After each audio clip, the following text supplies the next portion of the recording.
Hi everyone, my name is Kelly and today I'm going to be doing 3 variations of a chocolate chip cookie. I'm going to be doing a thin cookie, a puffy, kind of chewy cookie, and then one that's somewhere in between.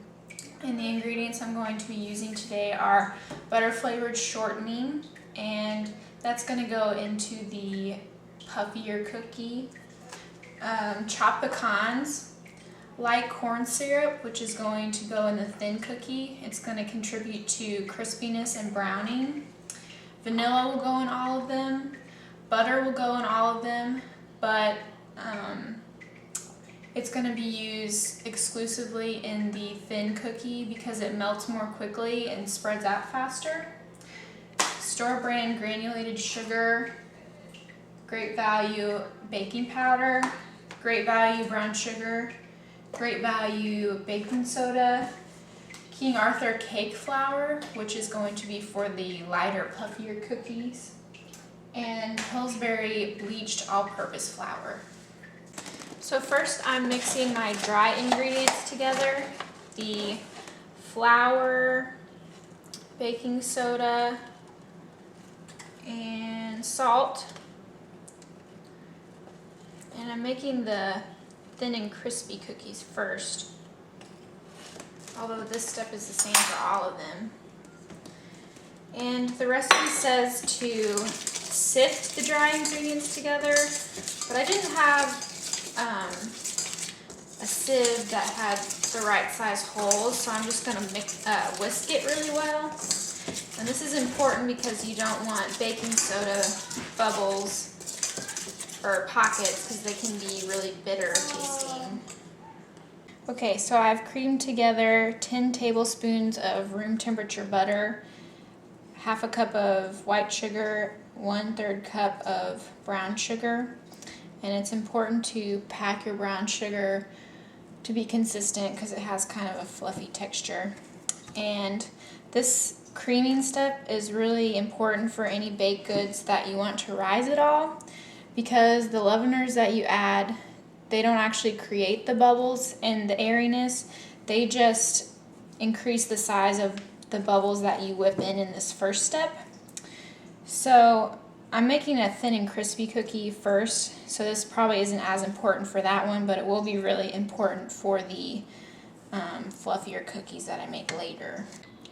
For the thin cookie recipe, I've added 2 tablespoons of milk and 3 tablespoons of corn syrup. The corn syrup is going to be important for crispiness and browning, and this recipe has a lot more liquid than the others so that it can spread more. The others have eggs and they're going to have more structure than this recipe.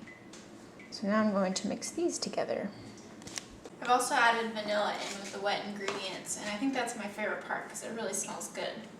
So now I'm going to add in the dry ingredients, the flour and baking soda and salt, pretty slowly and mix that in well.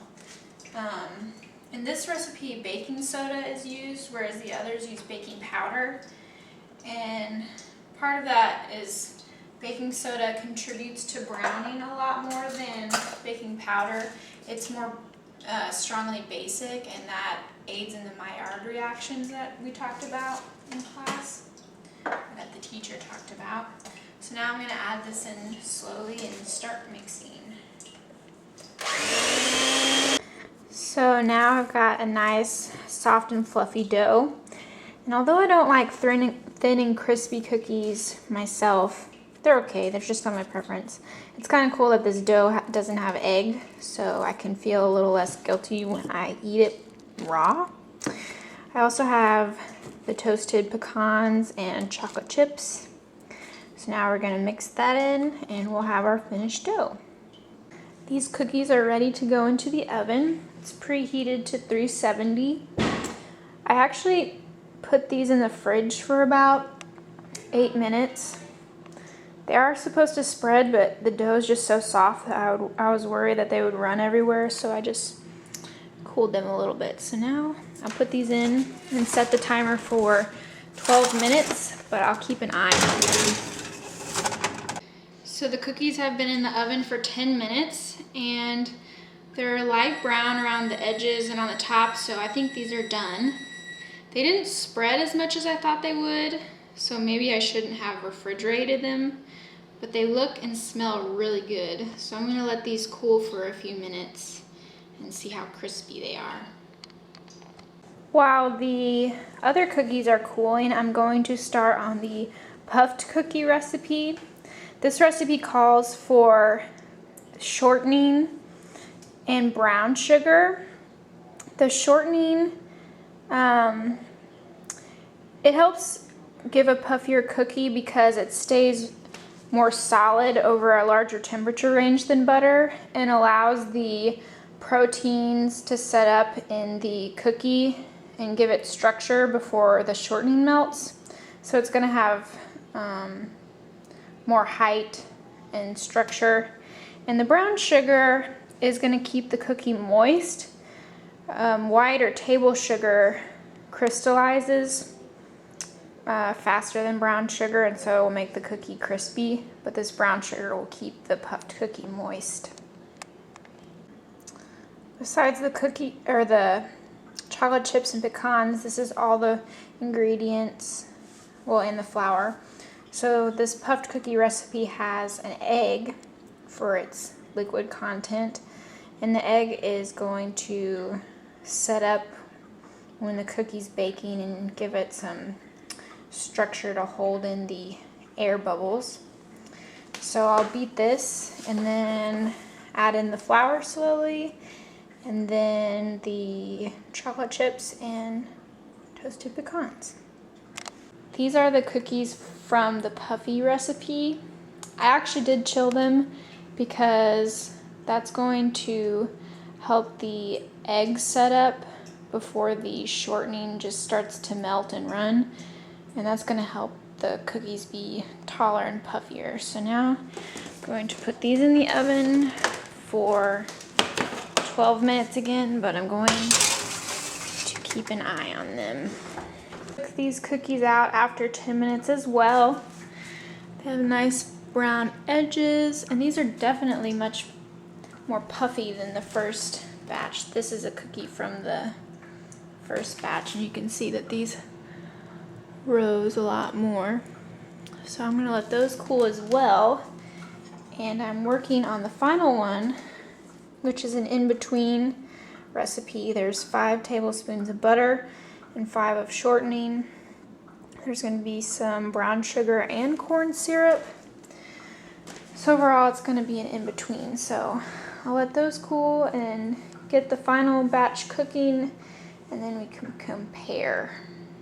I know this is kind of a bad image, but these are the in-between cookies baking. And it really is like the best of both worlds. They're spreading and puffing at the same time, it looks like. So these have 8 more minutes, and then we can compare them after they cool a little more.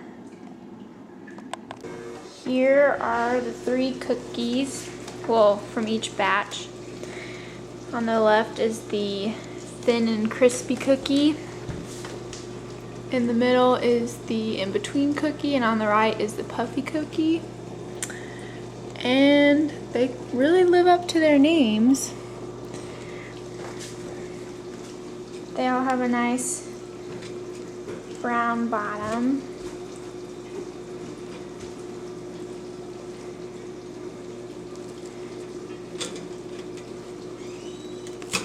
That one was actually the crispiest, I think.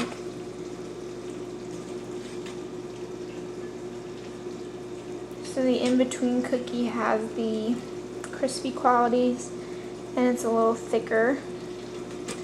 The puffy cookie, it's pretty soft.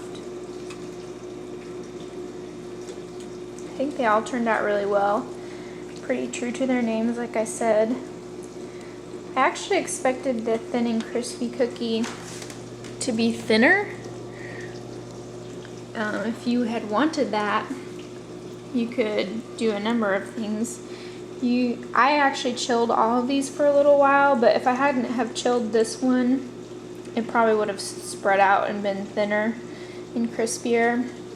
You can also do a higher ratio of table sugar because that crystallizes and causes the cookie to be hard and crispy.